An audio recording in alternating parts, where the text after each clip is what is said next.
Routes saturées, procédures douanières lentes, coûts logistiques parmi les plus élevés au monde. Pendant longtemps, ces obstacles ont freiné le commerce entre pays africains.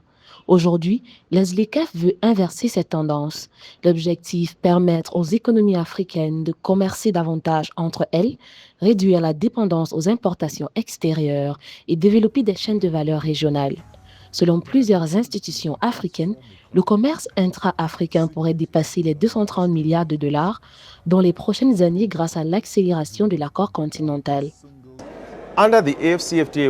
Dans le cadre de la ZLECAf, nous créons un marché unique. Nous ne mettons pas l'accent sur la concurrence, mais plutôt sur la collaboration. C'est cet esprit de collaboration que nous cherchons à favoriser à travers des chaînes de valeur régionales ou continentales. Ainsi, le fonds de crédit apporterait effectivement un soutien pour permettre aux acteurs d'intégrer ces chaînes de valeur stratégiques.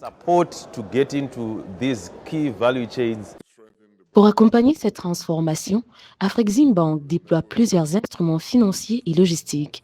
La Banque panafricaine affirme avoir mobilisé des dizaines de milliards de dollars pour soutenir le commerce intra-africain, les infrastructures régionales et les investissements industriels. Parmi les priorités, la modernisation des corridors commerciaux, la réduction des délais aux frontières et la mise en place de systèmes de paiement africains en monnaie locale. Des initiatives comme le PAPS, le système panafricain de paiement, visent notamment à réduire les coûts de transactions transfrontalières. Nous avons effectivement constaté que lorsque les pays s'engagent dans la suppression des droits de douane et la libéralisation tarifaire, certains d'entre eux risquent de subir une baisse de leurs recettes. C'est pourquoi nous avons mis en place un fonds d'ajustement de la ZLECAf d'un montant de 10 milliards de dollars américains. La Banque africaine d'import-export Afreximbank y a déjà contribué à hauteur d'1 milliard de dollars américains. Nous avons également accordé une subvention de démarrage d'environ 10 millions de dollars qui servira de base au fonds principal destiné à compenser les pertes de recettes douanières.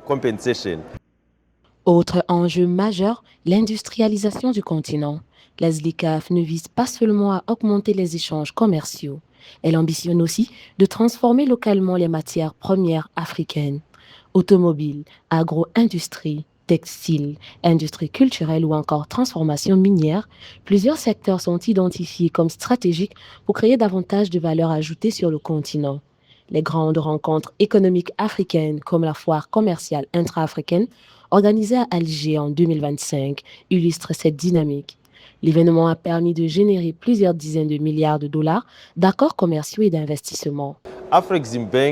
Comme vous le savez, le mandat principal d'Afreximbank est de faciliter et de promouvoir le commerce intra-africain, c'est-à-dire les échanges commerciaux entre les pays africains eux-mêmes. Comme vous le savez peut-être, le commerce intra-africain demeure relativement faible, représentant seulement entre 15% et 18% du commerce total. Des plateformes comme celle-ci sont particulièrement importantes car elles permettent d'examiner certains des principaux défis qui entravent le commerce intra-africain et surtout de se concentrer sur les solutions à mettre en œuvre pour les surmonter. À Afreximbank, nous sommes fiers d'avoir été un partenaire clé de la ZLECAf depuis ses débuts.